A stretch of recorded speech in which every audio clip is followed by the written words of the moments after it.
El curso de psicología aplicada a la empresa para quinto administración. Veamos qué entra en el primer parcial. Esto ya no.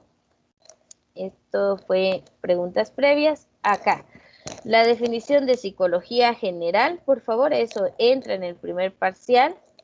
El origen de la palabra psicología. La evolución de la ecología desde Wundt y, por ejemplo, Descartes hasta Wilhelm Wundt. Eso es importante. Las teorías del psicoanálisis de Freud, por ejemplo. Hasta acá. Campos de la aplicación de la psicología también, por favor. La psicología básica y la psicología aplicada, ¿verdad? Cada uno de esos campos vienen en el parcial. La que nos interesa y en la que se va a centrar el curso, que es la psicología industrial, que es de la que vamos a hablar ahorita. Este fue el contenido de la semana pasada.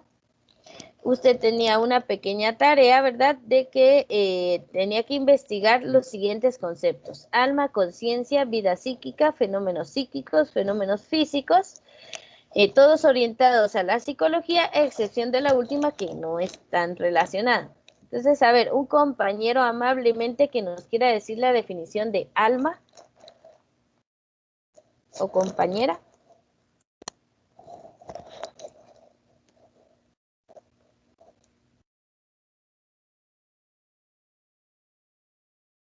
A ver, de las tareas que sé que tienen hechas ahí en el cuaderno, solo leer la definición de alma. Es la esencia inmaterial que define la individualidad y su humanidad, dice. Eso fue lo que encontré. Muy bien. Miren, eso se ha creído, la presencia del alma incluso es todavía de las teorías actuales religiosas, ¿verdad? De que tenemos un alma que nos hace ser quienes somos. Si nos vamos al punto de vista científico, ese es nuestro cerebro, ¿verdad? Porque ahí es donde nuestras estructuras cognitivas se van formando y nos hacen ser quien somos. Pero siempre está ese aspecto, pues, religioso o espiritual, ¿verdad? De que se cree que tenemos un alma que nos define como individuos y la humanidad, ¿verdad? Entonces, aquellos que golpean animales, que abandonan a sus hijos, no sé si tendrán alma, ¿verdad? Porque demuestran inhumanidad. Pero es una esencia inmaterial, o sea, no hay una parte del cuerpo en la que se encuentre, pero forma parte de nosotros, según estas teorías. Muy bien, alguien investigó qué era conciencia. Si no lo hizo, al menos busque ahorita en Google y hace su tarea, por favor. A ver, dímenos. Conocimiento que el ser humano tiene su propia existencia de sus estados y sus actos. Un golpe le hizo perder la conciencia, por ejemplo.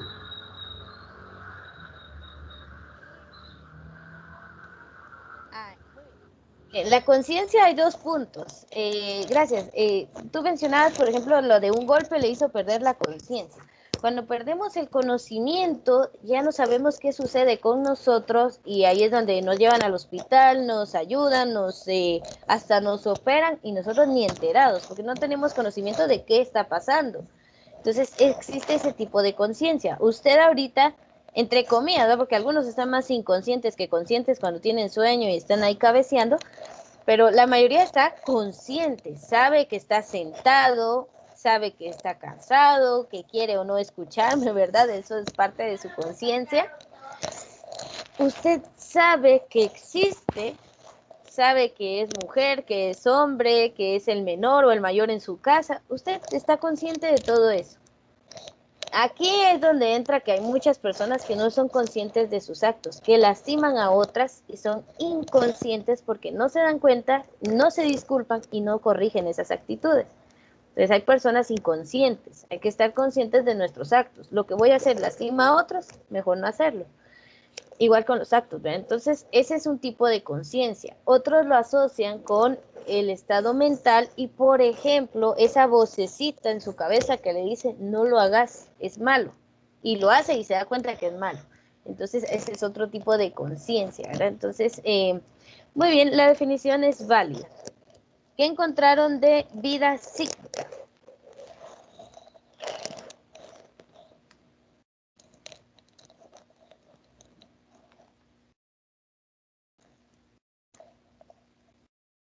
ver, uno a la vez, por favor. Se constituye de actitudes o fenómenos que nos aíslan del mundo exterior y que puede ser más rica y compleja.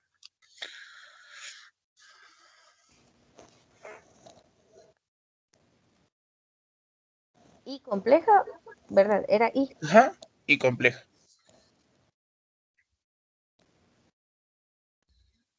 Ahí está. Muy bien.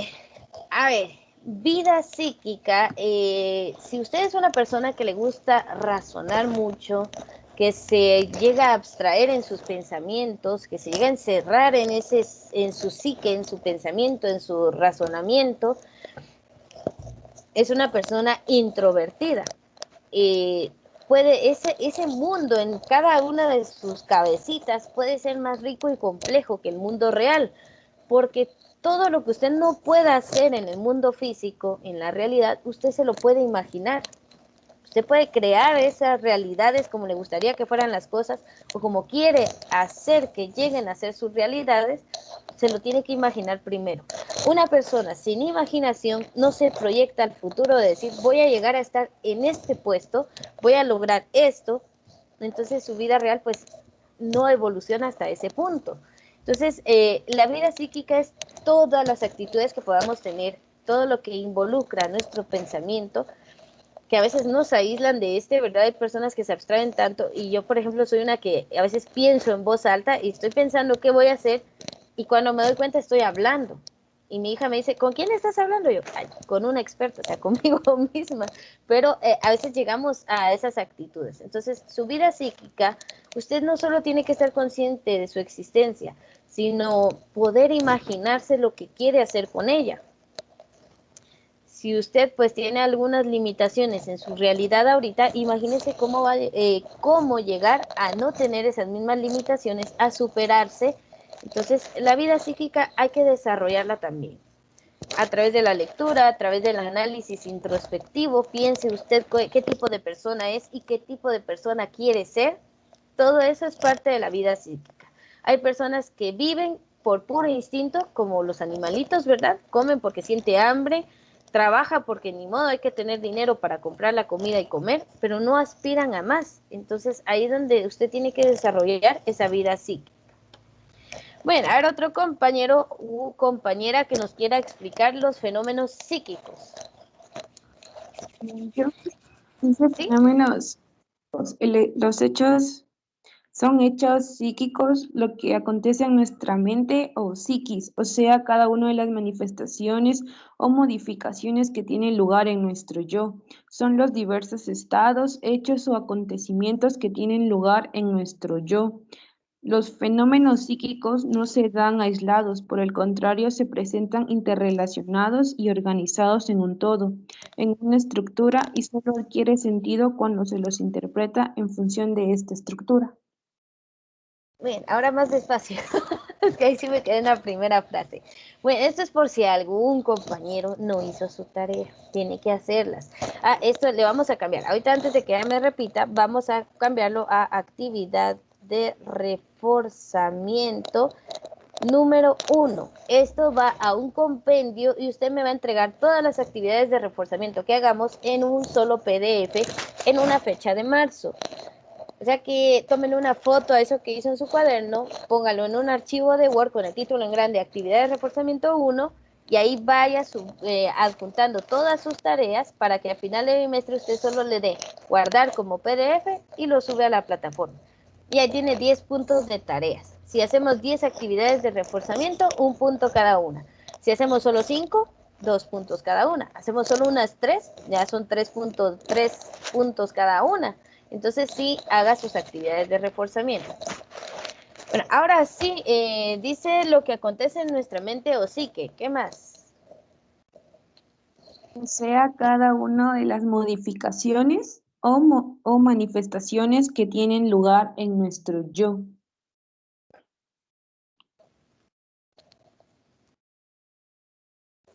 Ajá.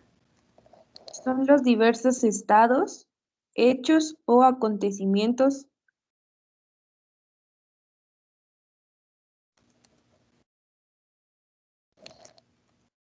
que tienen lugar en nuestro yo interno. Los fenómenos psíquicos no se dan aislados.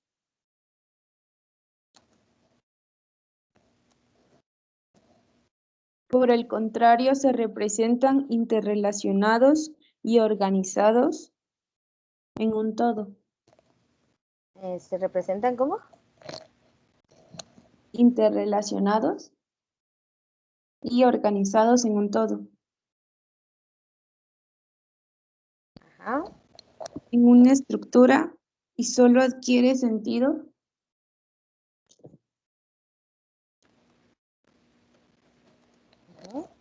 cuando se los interpreta en una función de esta estructura.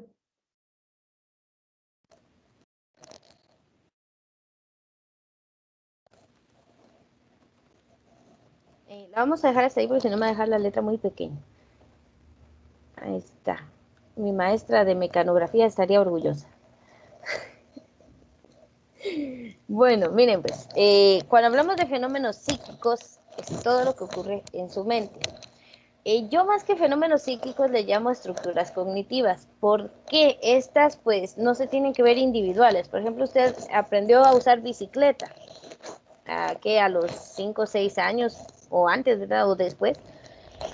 Y a los 15, 16 aprendió a usar la motocicleta. Uno puede no asociar esos dos hechos, pero realmente sí tienen relación. Lo que usted aprendió para la bicicleta, el equilibrio, el ir hacia el frente, el ver hacia sus lados, estar pendiente de su entorno, le sirve para el aprendizaje después de una motocicleta. Usted se sienta y puede mantener el equilibrio, está pendiente de los lados, solo que ahora hay un mecanismo nuevo que aprender, ¿va? Si es de cambios, pues los cambios, las velocidades, el clutch, para dónde se cambian. Si es automática, pues solo encender y arrancar y frenar. Pero esos conocimientos que obtenemos antes forman base para los que obtenemos después. Entonces se relacionan entre ellos. Todo lo que ocurre en su yo interno. O sea, ¿qué le pasa a usted adentro? ¿Está bien emocionalmente? ¿No está bien emocionalmente? Esos son hechos o fenómenos psíquicos. Aquellos trastornos, esos traumas que nos han dejado. Por ejemplo, una persona que ve morir a otra frente a sus ojos es una experiencia que le puede causar un impacto psíquico bastante fuerte.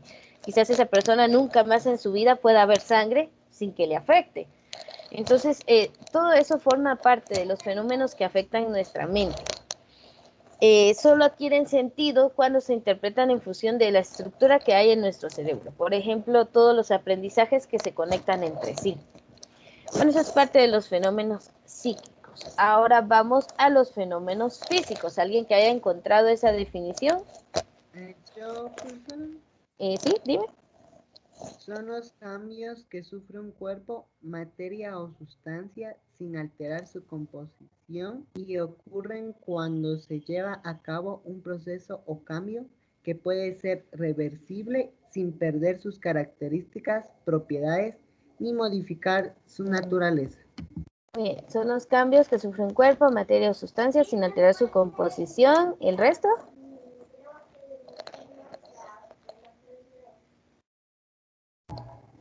Y ocurren cuando se lleva a cabo Ajá. un proceso o cambio Ajá. que puede ser reversible sin perder sus características,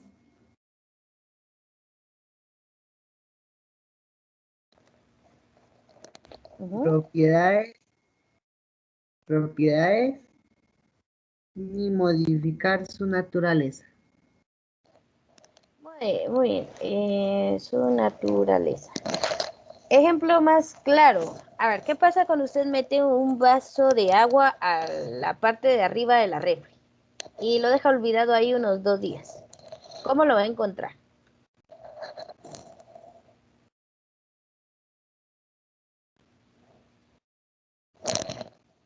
Transformado. Ajá, ¿en qué? Puede ser que se evapore, o se congele, o solo se ensucie. Bueno, a ver, adentro de la refri no se va a evaporar, ¿verdad? La refri mantiene los Bueno, alimentos sí. Es que yo fríos. escuché en la reja, escuché algo así, no escuché bien, lo siento. Perdón, no, en la refri, si meten un vaso de agua a la refri en la parte de hasta arriba, entonces Se ahí se congela. va a congelar.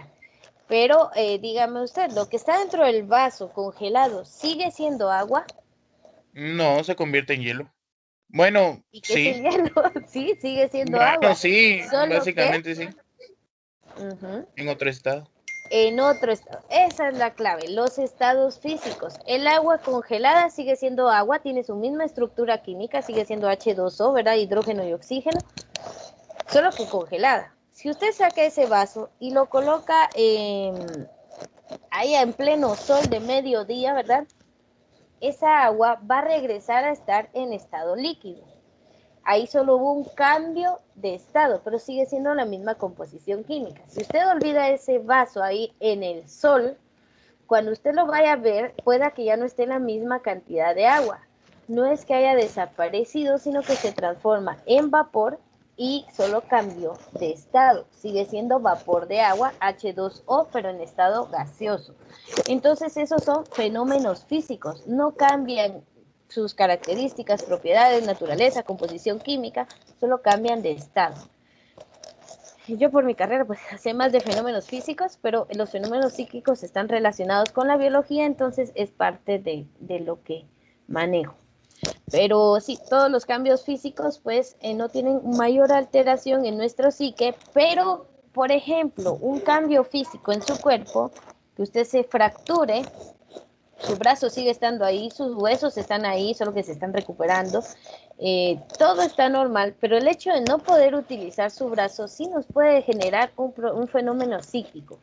Esa incomodidad de no usarlo, esa sentirse que no está completo, pues entonces sí, los fenómenos físicos tienden a afectar los psíquicos. Y no digamos en la antigüedad, llovía y todos, el dios de la lluvia. Entonces, ahí unían lo psíquico con lo físico de una manera, pues no tan. Entremos a psicología industrial. Ahorita sí vamos a lo que nos toca de este curso, el porqué de este curso. Ahí está. Muy bien, psicología industrial. Esta es una imagen bastante compleja, bastante simple, perdón, para poderlo entender y luego entrar ya a la definición concreta. La psicología industrial es el estudio de la manera como las personas actúan dentro de una organización. Toda organización tiene jerarquías, tiene un proceso de administración de recursos, de personas, etcétera, etcétera. Entonces, la psicología industrial se va a centrar en el personal, en las personas que trabajan para nuestra organización. ¿Cómo van ellos a rendir? Entonces, para eso realiza diversas tareas. La primera, la selección de personal. Desde ahí entra la psicología, ¿verdad? ¿Cómo va la persona vestida a la entrevista de trabajo? ¿Cómo se desenvuelven las preguntas que realizamos? Ahí estamos observando su conducta, eso es psicología, y lo estamos relacionando al campo laboral, eso es psicología industrial. Entonces, primero, selección de personal. Si yo selecciono al mejor personal, no voy a tener tantos problemas en la realización de lo que hace mi organización. Otro es la elección de un empleo para cada individuo. Ya contraté a esta persona, ¿qué trabajo le voy a poner? Es alegre, sabe llevarse bien con las personas, él los puede convencer, pónganlo en el puesto de vendedor, de recepción, que sea anfitrión de las reuniones. Es algo introspectivo, pero es un genio para las ciencias contables. Bueno, pues denle el puesto de contador. Entonces, ese puesto tiene que estar según la característica del personal. Uno piensa, ¿verdad? Busca un contador, pues busca un personal que sea adecuado para eso, que tenga el currículum suficiente, que tenga las actitudes suficientes. Señorito, ¿Sí? disculpe la interrupción. Fíjese que un compañero no puede entrar, tiene problemas en su cuenta de Microsoft. Mándame el nombre por el chat Ok, y que diga por qué no puede ingresar para que yo lo lea y lo tome en cuenta. Sí, gracias ok. por avisar. Muy bien, eso se llama solidaridad. Bueno, Entonces, finalmente, de las últimas tareas también, ya que seleccionamos al personal, lo ubicamos en el puesto adecuado para esa persona, o al revés, ¿va? Colocamos a la persona que creímos adecuada para ese puesto. Entonces, hay que velar factores psicológicos que aseguren un buen desenvolvimiento profesional. Si mi personal está feliz, hacen el trabajo eficiente. Si mi personal está presionado, con pocas recompensas, la remuneración económica no va acorde a la cantidad de trabajo que está realizando, créanme que las personas se cansan. Y dicen, ¿para qué trabajar tanto si no me dan lo que merezco? Entonces, esto es parte de la psicología industrial. ¿Cómo tiene usted a sus trabajadores? Va relacionado directamente con cómo quiero que rindan en el trabajo. Pero muchas empresas, créanme que no lo ponen en práctica.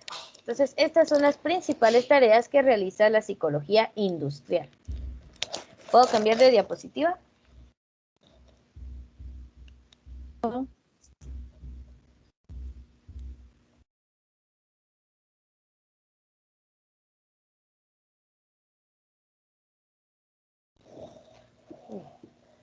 Muy bien, factores psicológicos, el empleo correcto para el personal que seleccionamos, esos son aspectos que la psicología industrial le da luces a la empresa para organizarse mejor, para administrar mejor el personal, ¿verdad? Que muchas empresas valoran más el recurso material y económico y no al recurso personal que tienen. Entonces, si valoramos a nuestros trabajadores, ellos devuelven esa gracia, ¿verdad?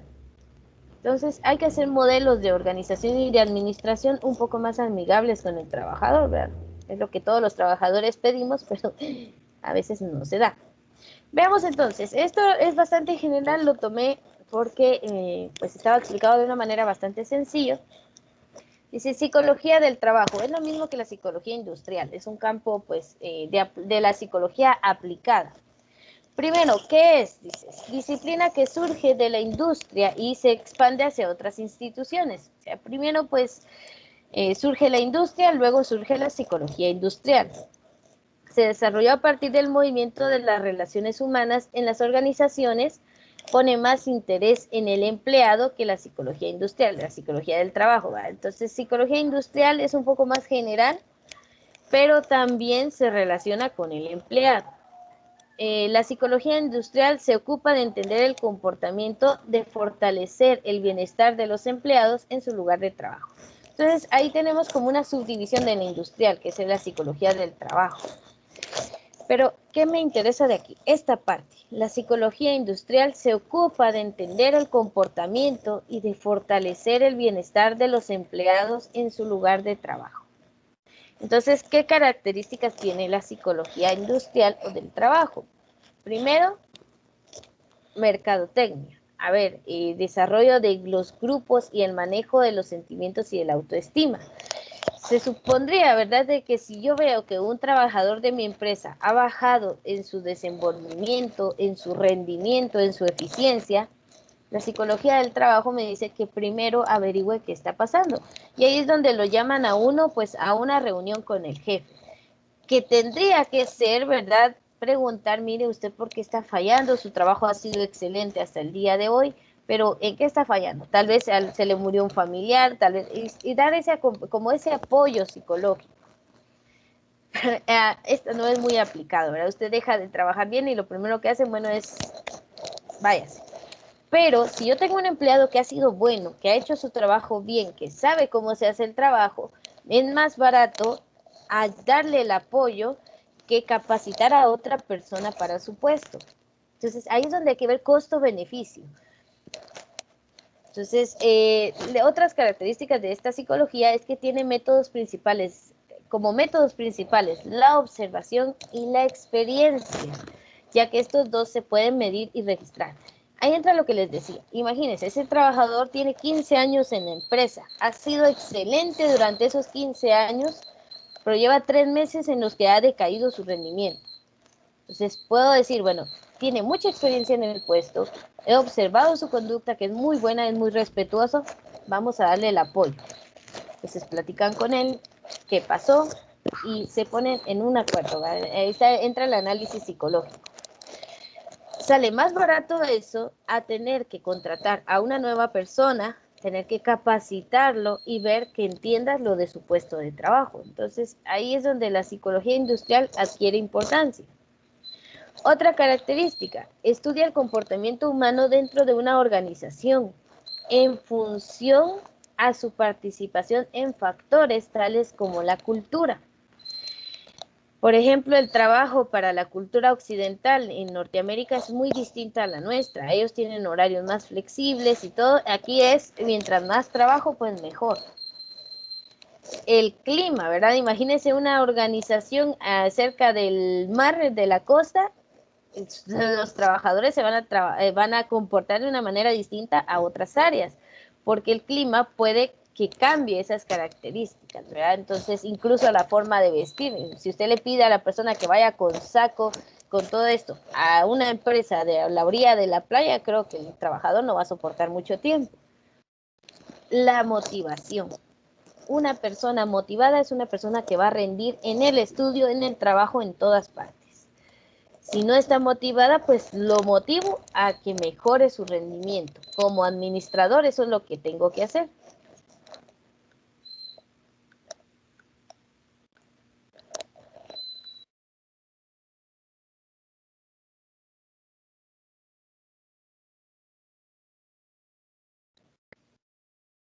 Ahí está. Muy bien, el liderazgo. Miren, esto es importantísimo. A ver, ustedes que ya llevan una base de administración y que ya saben incluso más que yo de lo que es administración, supongo, ¿verdad? Porque yo he llevado algunos cursos de administración, pero mi carrera no es administración. Entonces, quiero que me ayuden a comprender, que me recuerden cómo debe ser un buen líder para una organización. A ver, ¿cómo creen ustedes o qué les han dicho? ¿Cómo tienen que ser los líderes para ser positivos en una organización?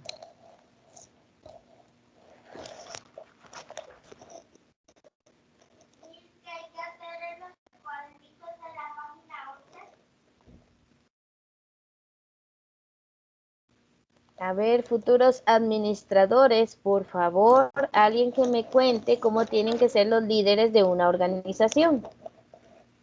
¿Qué actitudes tienen que tener?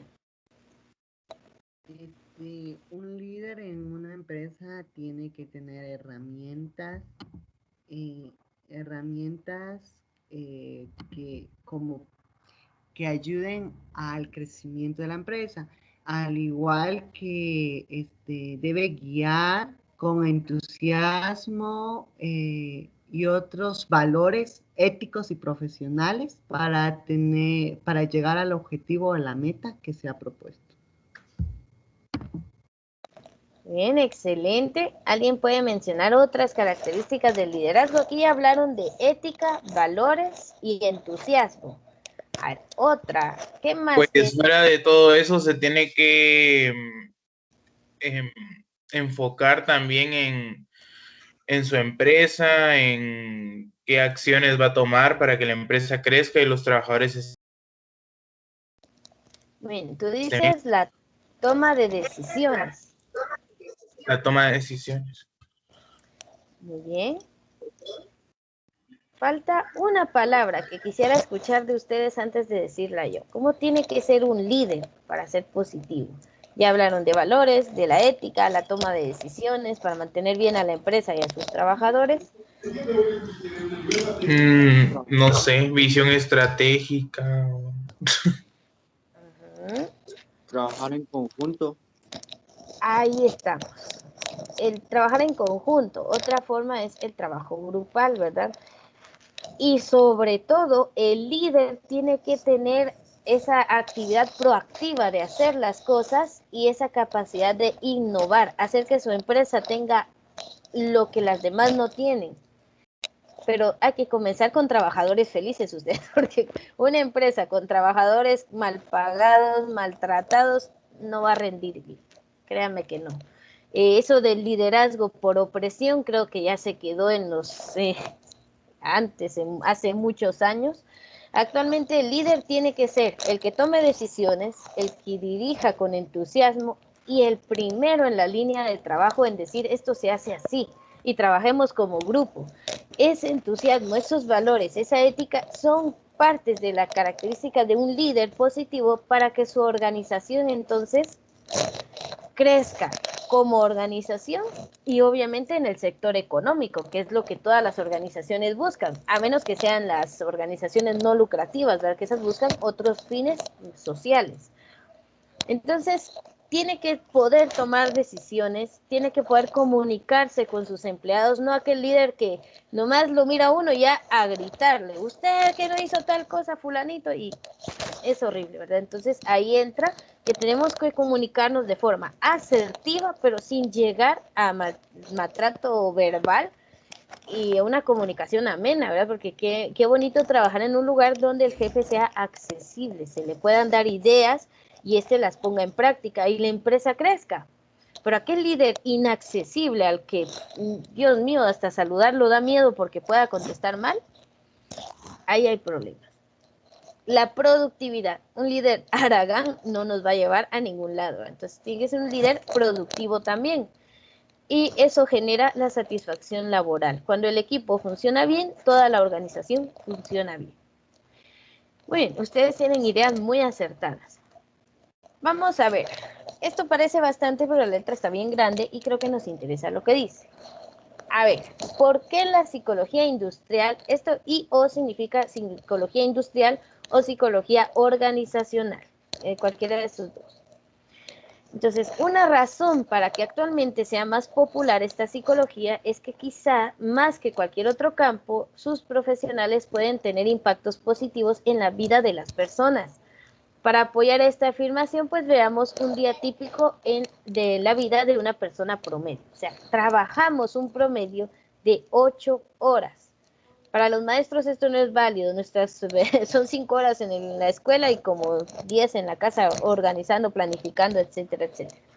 Pero en la mayoría de trabajos pues se trabaja 8 horas. Esto es lo que dice nuestro código del trabajo.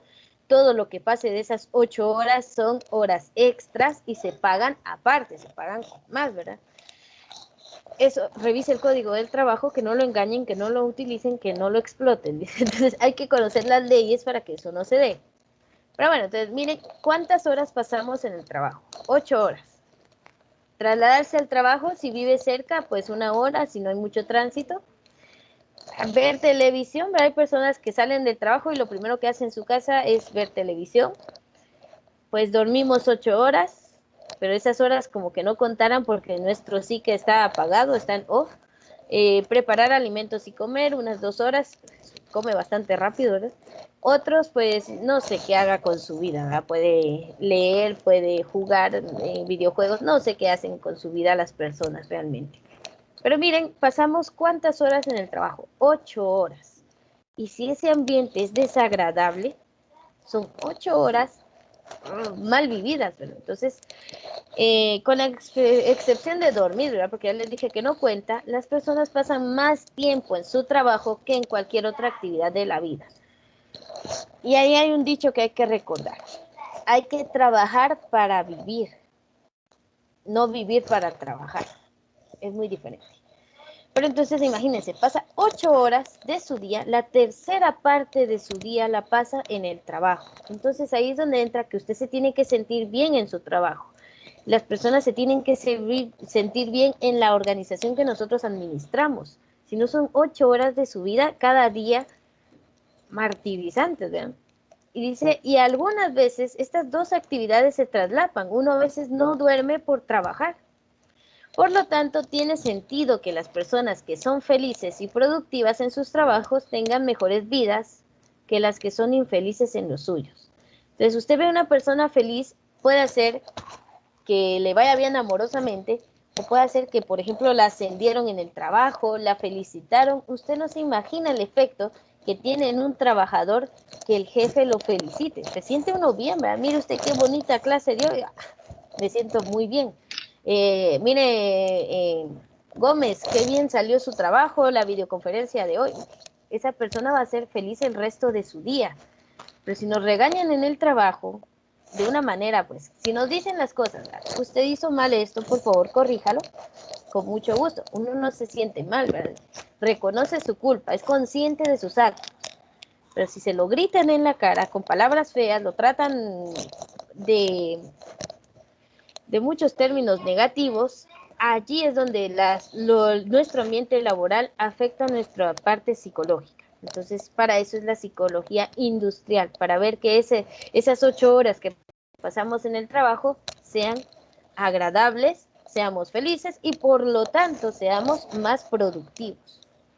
Entonces, si una persona es infeliz en la jornada de 8 horas al día, el efecto residual de su infelicidad afectará tanto a su familia como la de su tiempo libre. Son aquellas personas que entran a la casa, tiran el maletín y se desquitan con la esposa, con los hijos y hasta con el perro que pasan pateando por estar echadito ahí feliz y él viene infeliz de su trabajo.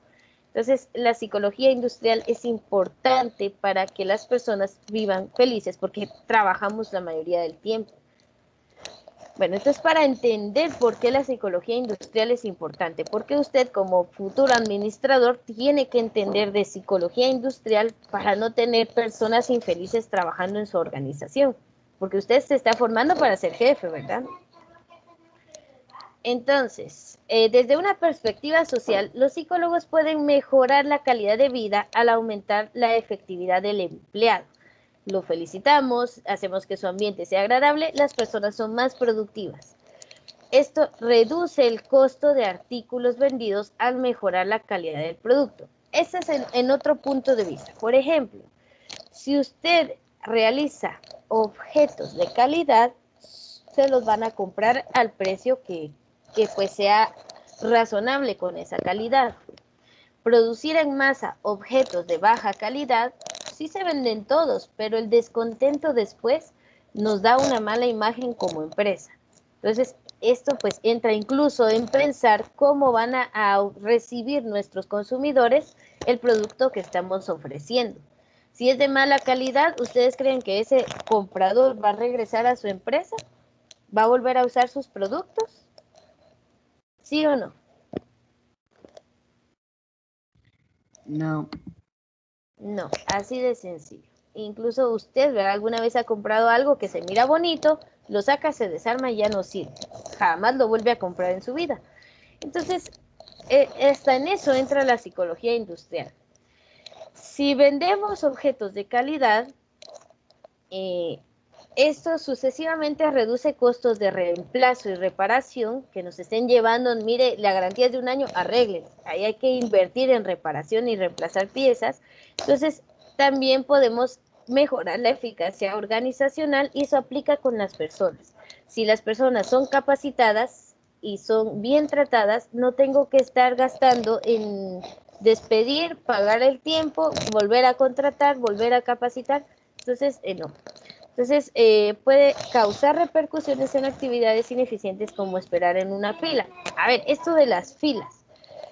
Si usted ha ido a una empresa gubernamental, no quiero decir nombres, pero creo que todos nos hacemos una idea, es una burocracia interminable. Fila para que le den número, fila para validar el número, fila para que le reciban el número y le den cita, fila para la cita, fila para recibir lo posterior a la cita. Entonces es una burocracia interminable. Entonces eso es ineficacia. Si usted va a una empresa privada, pues esos procesos son más rápidos con tal de que la persona se sienta bien ahí y regrese. En el gobierno, como saben que uno va por necesidad y no porque los haya elegido, fila para todo. Entonces hay que pensar en esos aspectos. La psicología industrial u organizacional puede mejorar la calidad de vida en los niveles iguales a y con frecuencia excedentes que los campos como psicología y medicina. O sea, tanto como le hace bien ir a un doctor para que su cuerpo esté sano, le hace bien ir a un psicólogo para que su mente esté sana. Están al mismo nivel. Entonces, incluso aunque los psicólogos industriales u organizacionales tengan un buen salario, el beneficio real a su área incluye los impactos positivos en las vidas de otros. O sea, muchas empresas no contratan un psicólogo industrial porque dicen es un salario más, pero todo su trabajo repercute en todos los demás empleados de la empresa, lo que proporciona después productividad. eficacia. Entonces sí es necesario que en las organizaciones hayan psicólogos industriales que se encarguen de la administración del recurso de personal. Bueno, miren, aquí nos vamos a quedar hasta acá, solo a la perspectiva y al campo de acción de la psicología industrial. Les voy a dejar de tarea, por favor, eso sería una actividad de reforzamiento. Número 2, entonces escriba ahí, por favor, actividad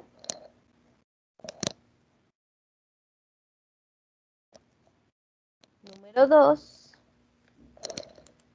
investigar y escribir una breve descripción de los campos de, quiero ver cómo es,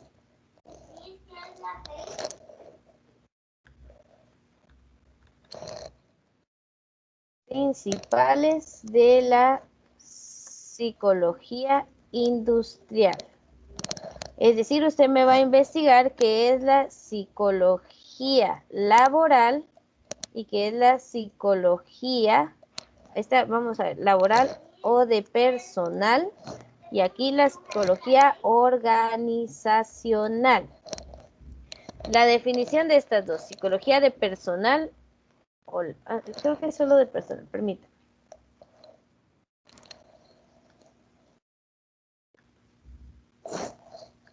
Sí se le llama laboral también. Entonces, laboral o de personal y la psicología organizacional.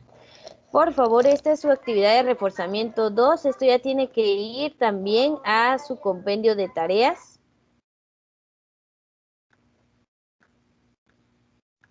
¿Ya? Entonces, esta es la actividad de reforzamiento número 2. Solo 2 definiciones importantes, ¿sí? No hay problema si no anoto mi nombre, es que no encontré el chat. A ver, no, me queda registro de tu ingreso, solo si tienes tu nombre completo ahí en Teams. Y si pasa para la próxima, mejor si tienes tu nombre y tu carrera para que me quede el registro de eso completo, ¿sí? Vaya, ¿alguna duda con lo que platicamos el día de hoy y la tarea? Así que voy a entrar acá. Nota. El próximo miércoles hará el parcial número 1. El parcial número 1 llega hasta psicología laboral y psicología organizacional, así que tiene que hacer su tarea para poder tener esas definiciones. Bueno, entonces esos son los campos de la psicología industrial, la laboral y la organizacional. La laboral o de personal es individual, la conducta de la persona dentro de la empresa, verlos a cada trabajador por separado. La organizacional es cómo se relacionan todos los empleados en un solo grupo. En muchas empresas se da que los trabajadores hacen como grupos y el grupito de los del sector económico no le hablan a los de producción y se separan, ¿verdad? Pero yo necesito que en mi empresa todos trabajen como una sola organización. Entonces eso es campo de la psicología organizacional. Aquí ve a todos los trabajadores como un grupo y en la de personal los ve como un individuo en ese grupo, ¿sí? Entonces investiguen estos dos. Una breve descripción que se entienda bien qué son y hasta aquí entra el parcial número 1. Entonces ya la otra semana, primeramente Dios, vamos a poderlo realizar. Solo voy a detener la grabación.